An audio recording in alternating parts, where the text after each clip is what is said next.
It happened again, didn't it? You finally mustered the courage. You set the boundary. You used the word no. And then, in the very next moment, the crushing weight of guilt landed squarely on your chest. You didn't feel relief. You felt worse than if you had just said yes. You immediately start questioning your motives, analyzing the other person's silent reaction, and forecasting every single catastrophic way. This simple refusal is going to damage the relationship forever. If this internal monologue is your constant companion, welcome to the overthinker's trap. You are not alone. And more importantly, you are not flawed.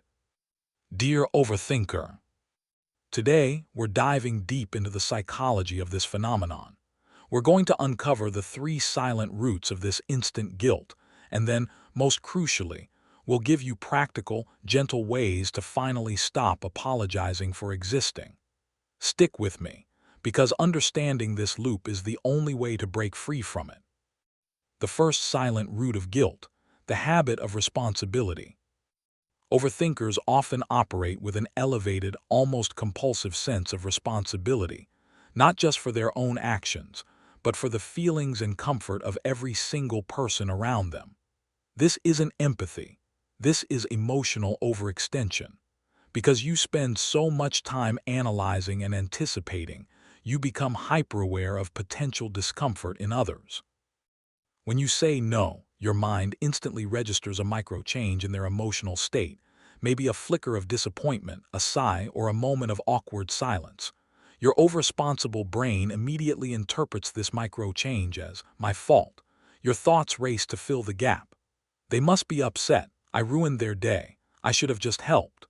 The truth is, your no caused a brief, natural disappointment which is their emotion to manage. But your brain, being the excellent anticipator that it is, feels a moral obligation to immediately erase their discomfort, and the quickest way to do that is through guilt and regret. This habit has been conditioned over years, and it is exhausting.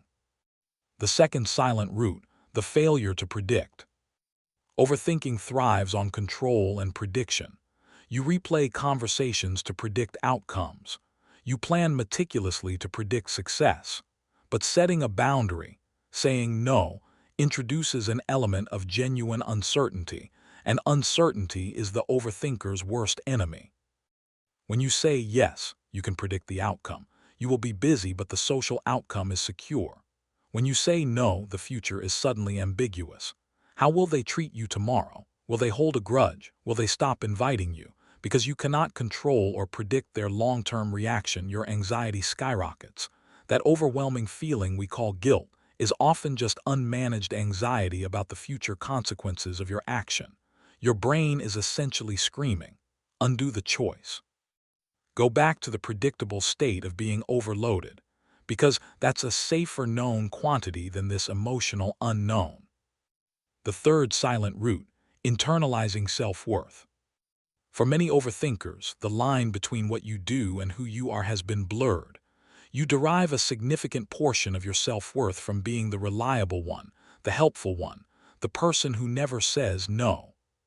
Therefore, setting a boundary, denying a request, is unconsciously interpreted as denying a core part of your identity. When you say no, a voice inside you whispers, you are now a less good person. You are now a selfish person. This isn't true, but that feeling of worthlessness is what we identify as the sharp, stabbing pain of guilt.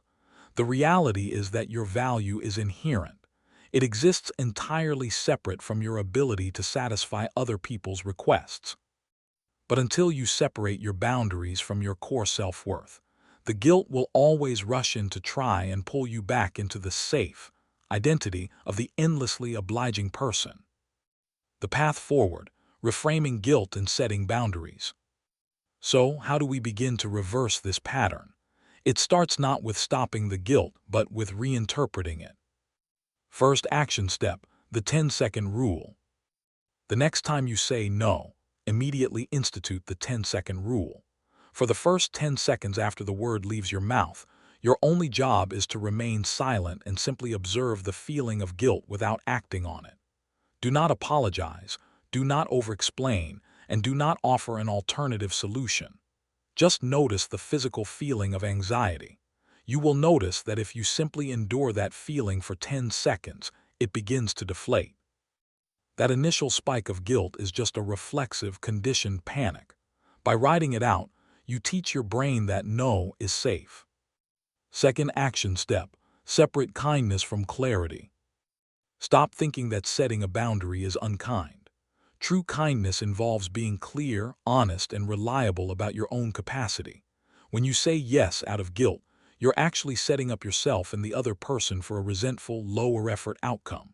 A simple, firm boundary like, "Thank you for asking, but I can't take that on right now," is far kinder than an obligated, half-hearted yes. You are being respectful of your own time, which is the definition of self-respect. Third action step: use the clarity sandwich. If you feel compelled to offer an explanation, keep it brief and sandwich it between two warm statements. Bread warmth: "That sounds like a great project." Filling clarity: "Unfortunately, I'm fully committed this week and can't do it justice." Bread warmth: "But thank you for thinking of me." Notice that this doesn't offer a dramatic apology or over-explanation. It is clear, it is kind, and it does not allow the overthinker's guilt to turn the boundary into a moral failure.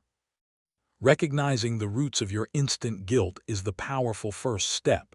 It shifts the problem from "I am a bad person" to "my brain has a faulty operating system for boundaries." And operating systems, thankfully, can be updated.